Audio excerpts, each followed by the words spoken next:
శారీ చూపిస్తున్నానండి. ఫ్యాన్సీ క్లాత్లోనే ఇది చాలా మంచి ఫ్యాబ్రిక్ అండి. ఇది జూట్ అంటే కూడా కాదు, జూట్ మిక్స్ లాగా ఉంటుంది. జూట్ చందేరి మిక్స్ ఎలా ఉంటుందో అలా ఉంటుంది. మంచి ఫ్యాన్సీ ఫ్యాబ్రిక్, ట్రాన్స్పరెంట్గా కూడా ఉండదండి. మొత్తం ఆల్ ఓవర్ అంతా ఇట్లా ఉంటుంది చూడండి. డిజైన్ ఆల్ ఓవర్ డిజైన్ ఉంటుంది. యాష్ కలర్, ఇట్లా బార్డర్ కూడా ఇట్లా జరీ బార్డర్ వస్తుందండి. క్లాస్గా ఉంటుంది శారీ. ఆఫీస్ వేర్ పర్పస్కి, జర్నీలకి చాలా బాగుంటుంది. అన్ని ఏజ్ వాళ్ళకి బాగుంటుందండి. ఇది ఇలా ఉంటుంది శారీ. అండ్ బ్లౌజ్ కూడా ఇట్లా ప్లెయిన్ వస్తుంది. మంచి క్లాసీ కలర్స్ ఉంటాయండి దీంట్లోన. అండ్ ఇది పళ్ళు పాటు అన్ని ఇట్లా డార్క్ కలర్లోనే మంచి క్లాత్ అండి. ఇది క్లాత్ మాత్రం చాలా బాగుంటుంది, ఫ్యాన్సీ క్లాత్.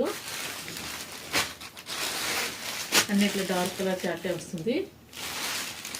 అన్నిటికి ఇట్లా బార్డర్ లాగే ప్లెయిన్ బ్లౌజ్ వస్తుంది చూడండి. వీటి కాస్ట్ కూడా ఓన్లీ 740 అండి. 740లోనే విత్ ఫ్రీ షిప్పింగ్. చాలా బాగుందండి ఫ్యాబ్రిక్. నా ఛానల్ కొత్తగా చూసే వాళ్ళు మాత్రం ప్లీజ్ సబ్స్క్రైబ్ చేసుకోండి. లవ్ శారీ కలెక్షన్స్ వీడియో నచ్చితే లైక్ చేయండి, షేర్ చేయండి. Thank you.